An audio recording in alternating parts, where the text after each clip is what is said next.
L'eau, c'est la vie, dit-on. Mais à travers le monde, ce n'est pas tout le monde qui a accès facile à cette denrée vitale. Comme dans d'autres pays, en République démocratique du Congo, la population de certains coins éprouve d'énormes difficultés pour s'approvisionner en eau potable. C'est dans ce cadre que la SICOS, en partenariat avec l'UNESCO et la GIZ, a organisé ce 22 mars 2019 une conférence débat pour marquer cette journée mondiale de l'eau célébrée chaque année à travers le monde.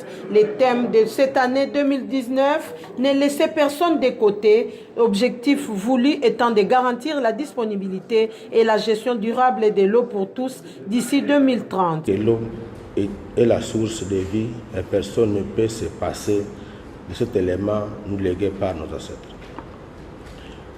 Nous devons en conséquence la gérer rationnellement pour les générations futures. Une gestion durable et participative des ressources en eau ne serait efficace que si et seulement si les parties prenantes que nous sommes avons la capacité requise.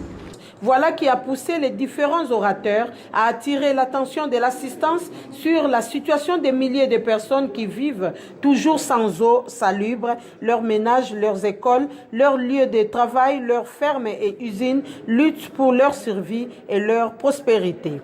La SICOS, organisation sous-régionale qui a en charge la gestion intégrée des ressources en eau, considère que l'accès aux ressources en eau pour tous est non négociable. La préservation de la qualité des eaux du bassin du Congo et leur utilisation pour le bien-être des populations reste l'un de ses combats majeurs.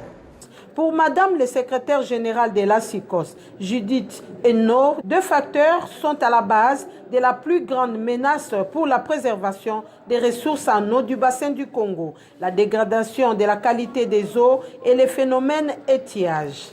Deux facteurs constituent la plus grande menace pour la préservation des ressources en eau du bassin du Congo. Premièrement, la dégradation de la qualité des eaux qui est due, entre autres, au défaut d'assainissement urbain et l'insuffisance des stations d'épuration des eaux usées, aux accidents industriels ou de transport, à la mauvaise gestion des déchets, aux rejets urbains et industriels, etc. De la limitation de nombreuses personnes qui ont accès à l'eau potable, surtout les couches les plus vulnérables. Tous ces défis ont poussé la SICOS de mettre en commun les énergies de ses États membres afin de trouver des moyens d'adopter une approche intégrée des problèmes de l'eau, de l'énergie et la sécurité alimentaire pour combattre la pauvreté et réduire les inégalités et le chômage. Attirer l'attention de tous sur l'importance de l'eau douce et plaider en faveur de la gestion durable des ressources en eau douce, encore un des chevals de bataille de l'UNESCO. Représentant de l'UNESCO en RDC, 3,6 milliards de personnes dans le monde vivent dans les zones potentiellement pauvres en eau pendant au moins un mois par an. Chaque année, un rapport mondial des Nations Unies sur la mise en valeur des ressources en eau est publié à l'occasion de la Journée mondiale de l'eau, afin de fournir aux décideurs des outils pour la formulation et la mise en œuvre de politiques durables en matière d'eau.